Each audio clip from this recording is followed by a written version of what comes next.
Hello दोस्तों, तो आज हम लोग अपने जो नए साल पर मेरा गाना आया है एक पैक पीला सौ गाना का हमने शूटिंग पहले खाली तैयार कर बन जाए। मुर्गा कोनो काटो सब प्याज कोनो छीलो सब।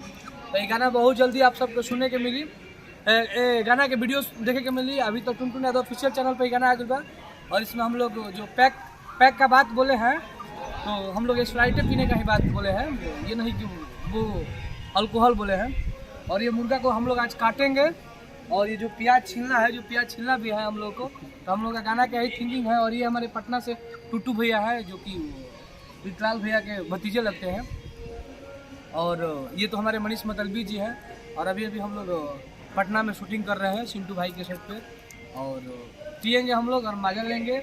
आप लोग भी फुल वीडियो देखिएगा जब आएगा तो, और आप लोग भी एकदम मजा लीजिएगा।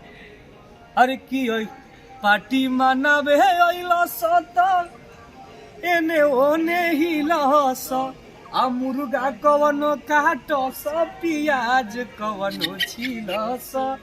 अरे की मुंड बनावे खाती भले एक पैक पीलस आ मुर्गा कवनो काटो सब पियाज कवनो छीलस।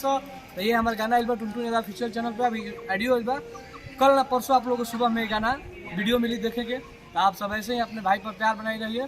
और ये मेरा चैनल है टुनटुन यादव ब्लॉग्स। इस चैनल को आप लोग ज़्यादा से ज़्यादा सब्सक्राइब करिए और ढेर सारा प्यार आशीर्वाद दीजिए। जिस प्रकार हमारे टुनटुन यादव ऑफिशियल को देते हैं, टुनटुन यादव हिट्स को देते हैं, तमाम चैनलों को देते हैं, उसी प्रकार हमारे टुनटुन यादव ब्लॉग्स चैनल को आप लोग सब्सक्राइब करिए और ढेर सारा प्यार आशीर्वाद दीजिए। लव यू भोजपुरिया समाज, जय हो।